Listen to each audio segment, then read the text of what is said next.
guys எல்லாருக்குமே இப்ப சின்னதா வந்து ஒரு டிப்ஸ் அதாவது வந்து மோர் குழம்பு நிறைய பேர் அரைச்சு வைக்கணும் அப்படி இப்படி நினைப்பீங்க இல்ல அரைக்காமலே ரொம்ப சீக்கிரமா ரொம்ப சட்டுன்னு நம்ம டேஸ்டா வைக்கிற மோர் குழம்பு எப்படின்னு பார்க்கறேன் ஃபர்ஸ்ட் வந்து அடுப்பு பத்த வச்சுக்கலாம் இப்போ வந்து பாருங்க கடாய் நல்லா காஞ்சிருச்சு எண்ணெய் ஊத்திக்கலாம் இது சீக்கிரமே குயிக்கா வைக்கக்கூடிய ஒரு மோர் குழம்பு ரொம்ப டேஸ்டா இருக்கும் ட்ரை பண்ணி பாருங்க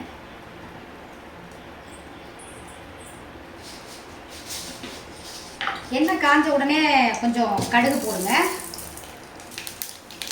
அதுக்கப்புறம் நம்ம கிண்டி வச்சிருக்க ஒரு 4 வரமிளகா கொஞ்சம் வெங்காயம் கொஞ்சம் மல்லித்தழை கருவேப்பிலை வச்சுருக்கேன் அதையும் போட்டுக்கலாம் இதை இப்போ நல்லா அப்படியே பொன்னிறமாக அப்படியே வர வரைக்கும் வதக்கலாம் மிக்ஸ் பண்ணுங்க இப்போ பாருங்கள் நல்லா ஓரளவுக்கு பொன்னிறமாக வதங்கிடுச்சு இப்போ வந்து என்ன பண்ணுறீங்க அப்படின்னா லைட்டாக வந்து மஞ்சள்தூள் போட்டுக்கோங்க ரொம்ப லைட்டாக போட்டுக்கோங்க அதிகமாக போடுங்க இதையும் அப்படியே கொஞ்சம் எண்ணெயில் அந்த பச்சை வாசம் போகிற அளவுக்கு நல்லா வதக்குங்க வதக்கிட்டு மோர் ஆல்ரெடி நான் கொஞ்சம் உப்பு போட்டு கலந்து வச்சுருக்கேன் இப்படியே வதக்கி விட்டுட்டு இப்படியே தூக்கி வச்சுட்டு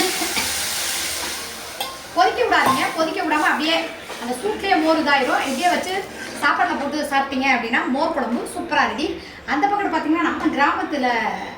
இதில் செய்யக்கூடிய முருங்கைக்கீரை பொரியல்